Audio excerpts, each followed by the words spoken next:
How's it going, everybody? It's Lockhart here. I just wanted to go over one of the things that I think is talked about quite a bit in terms of Higan and Ruthiel. It was also in Nikke, and is basically kind of like gatekeeping when it comes to combat power. Sorry. And I see it in two ways. I see combat power as one of those things where it's like, yeah, it makes sense. Like, you shouldn't be able to like overcome certain aspects of the game that easily. So here's an indicator of like how difficult the next stage is supposed to be. And like most people, I don't agree where you start taking like exponential damage based on how much of the combat power is. You know, like certain things should be overcome through skill or through team composition or through having the right plays, so that way you create like strong synergy for your one unit to be like the biggest DPS. You know, like you have like all of her plays, and therefore she's going to be like super strong, you know. But like maybe the rest of your team isn't up to par, so your combat power is lower than the recommended. And then there's statistics out there. You guys can go take a look if you like, in regards to, you know, what's acceptable, what's not. I think for me, on my stance with it, I think it would just make more sense just to leave it as, hey, you know, like this is why this is hard, so therefore we are rating it as such. And that's where I kind of prefer things in some of the other gachas I play, where it's more level based. You know, it just tells you that all the units are going to be at this level, therefore they will be this strong. So you're going to have a hard time if you're not at that level, because you're going to be doing less damage, they'll be doing more damage. So you're going to have to figure out how to effectively buff your characters. You're going to have to use strategies like to maybe either whether it's to pull units in or to use debuffs. And I feel like you don't really have that option here. Either way, just because like the game isn't fully skill proof in the sense where like you can choose when to use your character's skills when you want, to either time a break or to heal when everybody gets low,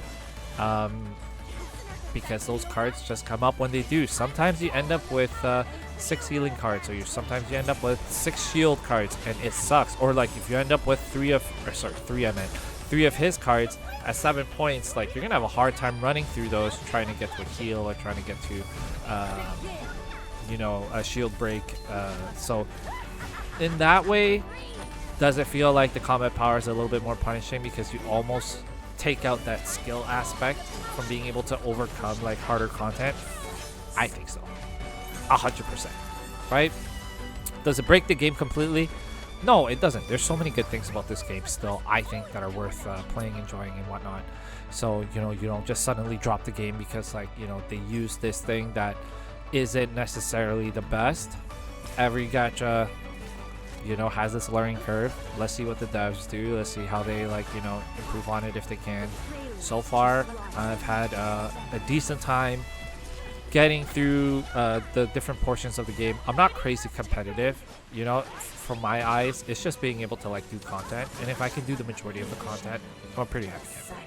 You know, I'm not looking to put my entire life into this game and be like, you know, make or break, and then like cry at night because like I can't, I don't know, do like the dimension stage, or I can't climb the next floor because like I'm under by 1 power or whatever.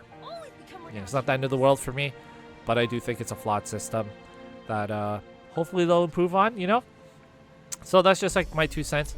And then my little bit at the end of this is, if anybody can help me figure this out, I would greatly appreciate it. Please leave it in the comments. But I cannot figure out how to get rid of members in my union that have been there for like, you know, that haven't been there for long enough. It says no permission, but I made this guild. You know, if you ever see a Final Fantasy guild in any of your games, it's probably me.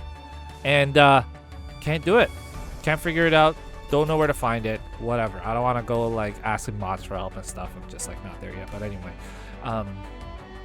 if you can let me know, please. And if you like this video, please like and subscribe. I would be greatly appreciated.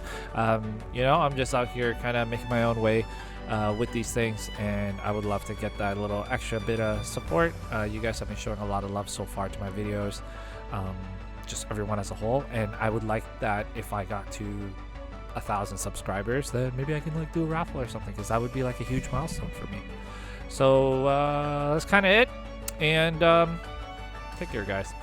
Have a great one.